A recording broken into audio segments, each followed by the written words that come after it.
American isolationism is no longer a fringe political position.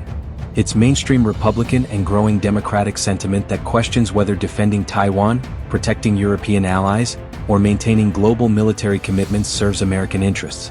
And buried in classified defense planning documents in both Canberra and London is a scenario that was unthinkable 5 years ago but is now being actively wargamed. What happens if America withdraws from AUKUS and leaves Britain and Australia to face China alone? The answer isn't what Beijing hopes, because the combination of British nuclear technology, Australian geography, and shared Anglosphere determination creates a partnership that could not only survive American abandonment but potentially thrive as the core of a new Commonwealth military alliance that China still couldn't defeat. The question isn't whether Britain and Australia need America. The question is whether they could win without it. Welcome to Doctrine of War, where we analyze the strategic scenarios that terrify defense planners and reshape alliances. AUKUS was built as a trilateral partnership with America providing the bulk of military power, but the underlying Britain-Australia relationship is older, deeper, and potentially more durable than American commitments that shift with every election cycle. Today we're examining whether Britain and Australia could maintain effective military partnership without American participation, what capabilities each nation brings that complement rather than duplicate each other, and why a UK-Australia alliance might actually be more sustainable than current trilateral arrangements.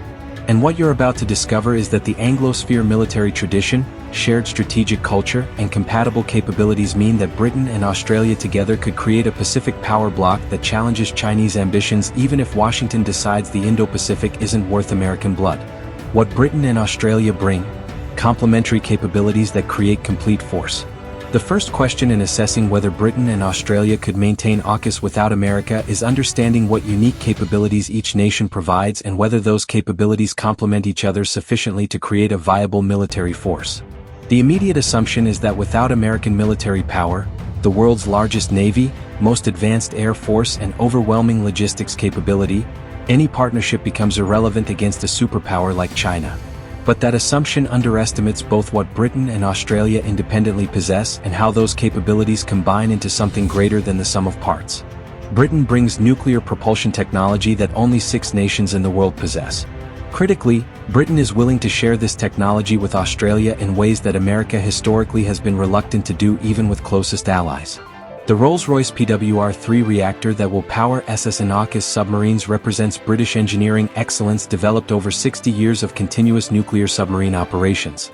This isn't second-hand American technology or inferior alternative.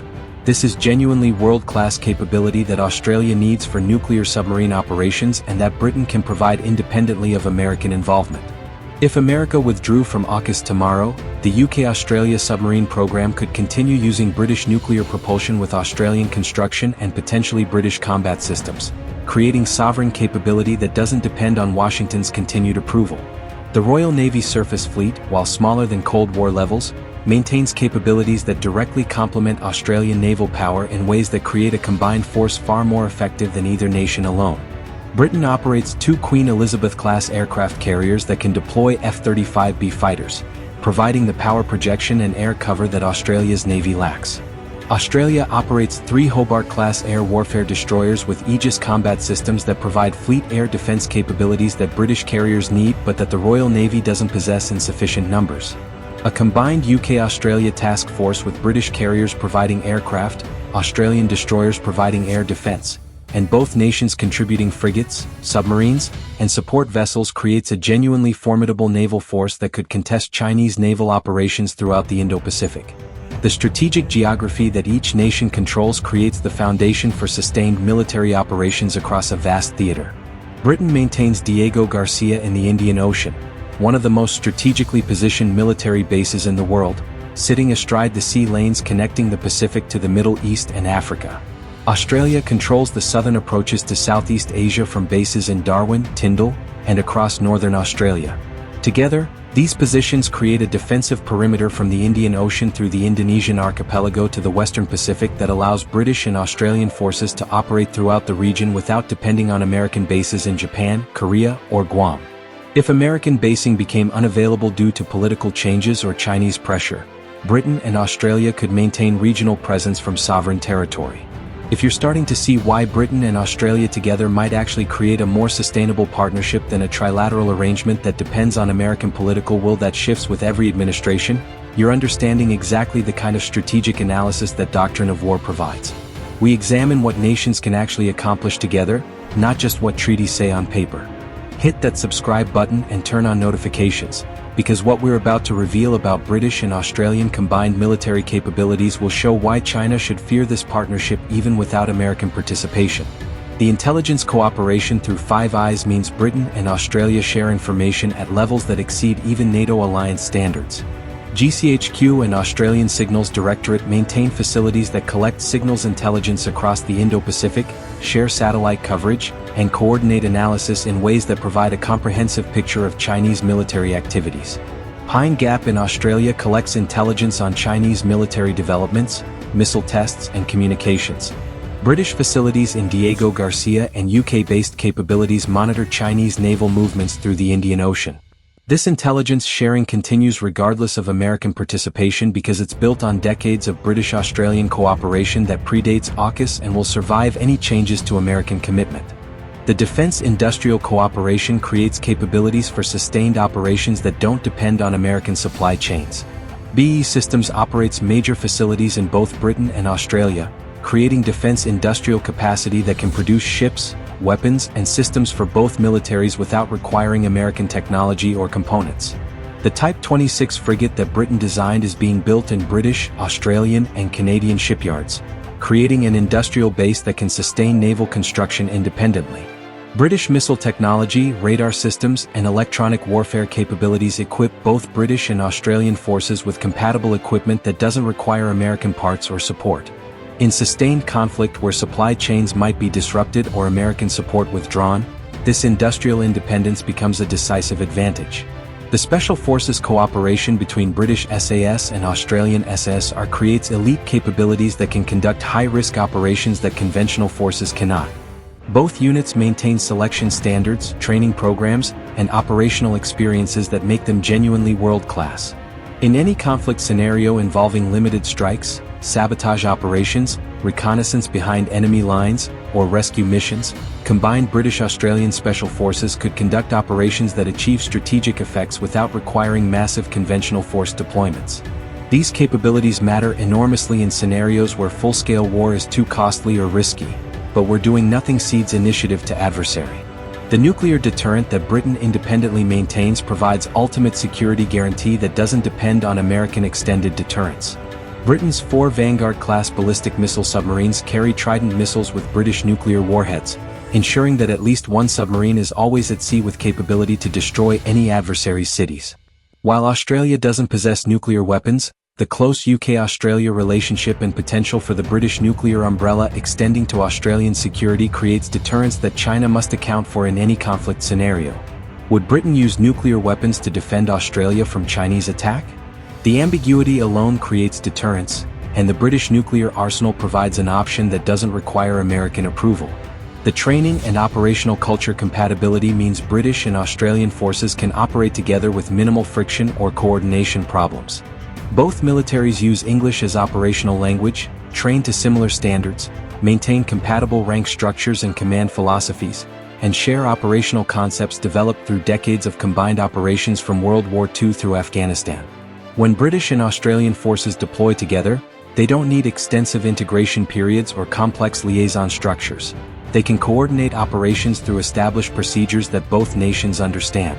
This interoperability extends beyond equipment to include human factors that determine whether combined operations actually work under stress of combat. The financial burden of maintaining AUKUS without America would certainly be substantial but potentially sustainable given the capabilities each nation already possesses and the investments already committed.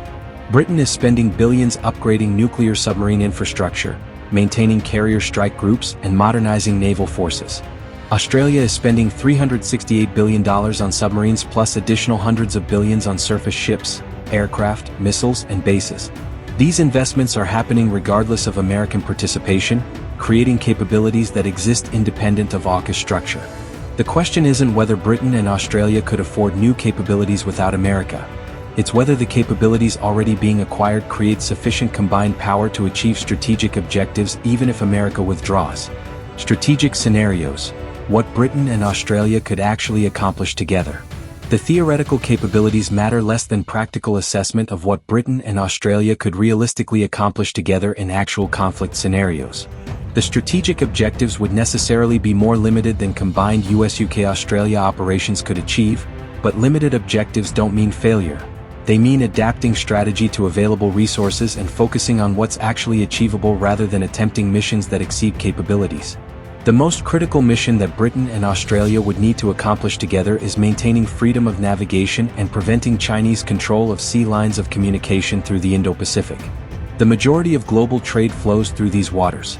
Energy supplies to Japan and Korea, manufactured goods from China and Southeast Asia, resources from Australia to global markets. Chinese ability to blockade or control these sea lanes would give Beijing economic leverage over the entire region. British and Australian naval forces together could maintain sufficient presence to contest Chinese control attempts without necessarily defeating Chinese Navy in fleet engagement.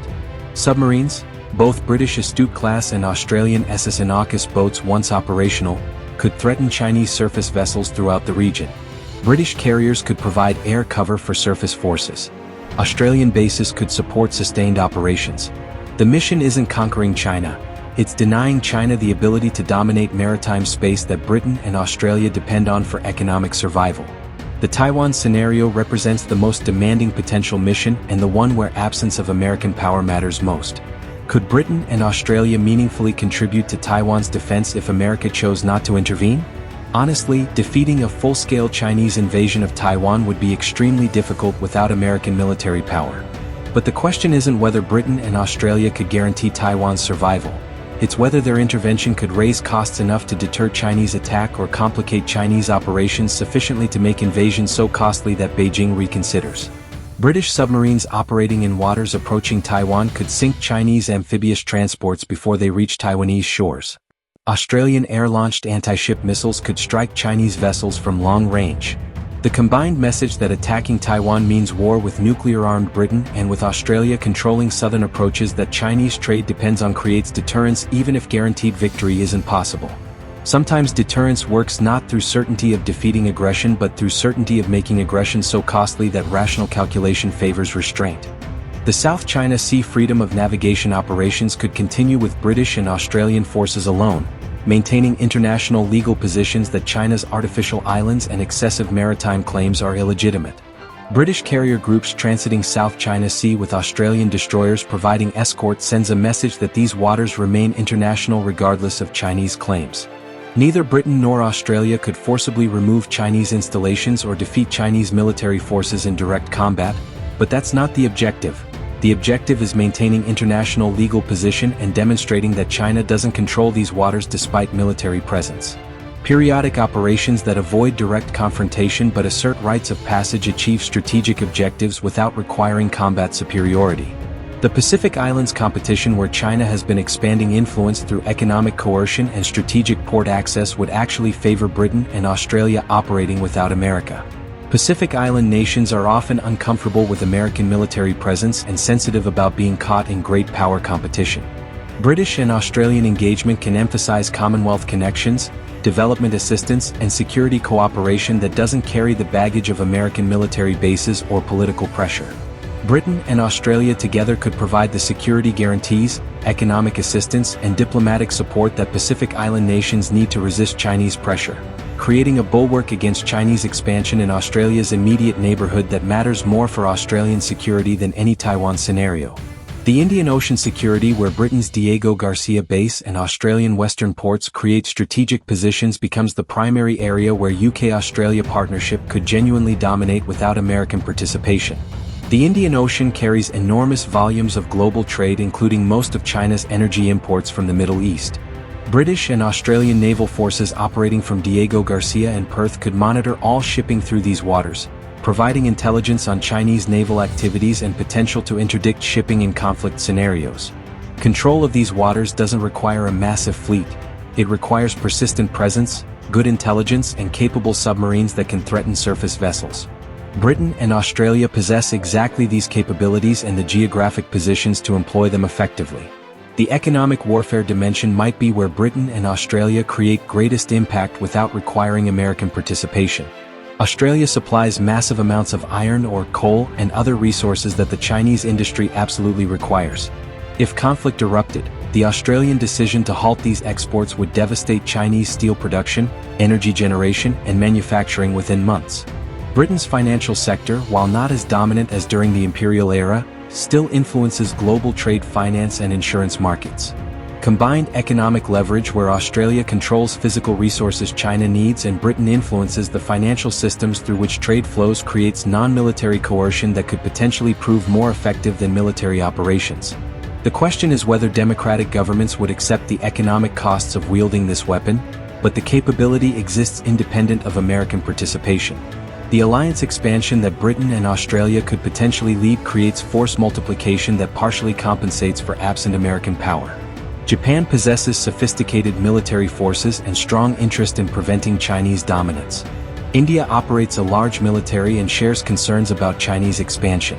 Both nations might be more comfortable joining British-Australian security cooperation than formally aligning with American-led structures that create domestic political complications. A Commonwealth Plus partnership including Britain, Australia, Canada, New Zealand, India, and potentially Japan and other nations would create a coalition that, combined, possesses substantial military power, economic leverage, and geographic coverage across the entire Indo-Pacific. This isn't science fiction. The Quad already includes Australia, Japan, and India cooperating on security issues. Britain joining while America recedes creates alternative structure for regional security cooperation. The sustainability question is whether Britain and Australia could maintain operations and readiness over years or decades that serious strategic competition requires. Both nations face budget pressures, aging populations, and competing domestic priorities that make sustaining defense spending politically difficult. But both nations also have demonstrated through history the capacity to maintain military readiness when national leadership makes clear the case that security requires it.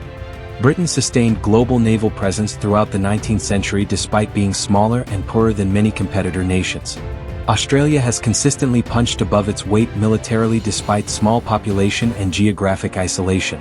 If leadership in both nations concluded that maintaining AUKUS cooperation without America was essential for national survival, the political will and economic capacity exists to sustain necessary spending. That's today's analysis of the Doctrine of War. If this examination of whether Britain and Australia could maintain AUKUS without America revealed possibilities you hadn't considered, let us know in the comments. Could this partnership really work without American power? Would the UK-Australian alliance alone still deter China? And if you want more analysis of alternative alliance structures, strategic partnerships, and military scenarios that challenge conventional assumptions, subscribe and turn on notifications. We're covering the strategic possibilities that could reshape global security if current alliances fail. AUKUS without America would certainly be weaker than current trilateral arrangement. No honest analysis can avoid that conclusion. American military power is enormous. American logistics and industrial capacity dwarf what Britain and Australia can provide, and American nuclear umbrella and forward deployed forces create deterrence that UK-Australian partnership alone couldn't fully replicate. But weakness compared to an optimal situation doesn't mean failure or irrelevance. Britain and Australia together control strategic geography, possess critical technologies, maintain capable military forces, and share a strategic culture that creates the foundation for effective partnership. More importantly, the relationship is built on shared history, compatible values, and mutual interests that will persist regardless of American political changes. If American commitment to Indo-Pacific security proves unreliable, and there are concerning signs that it might, then Britain and Australia's ability to maintain security cooperation independently becomes essential for both nations' survival. The strategic partnership that began at Gallipoli survived World War II despite British weakness, and has endured through decades of changing global circumstances might ultimately prove more durable than American alliances that are only 70 years old and already showing strain. Until next time, stay strategic.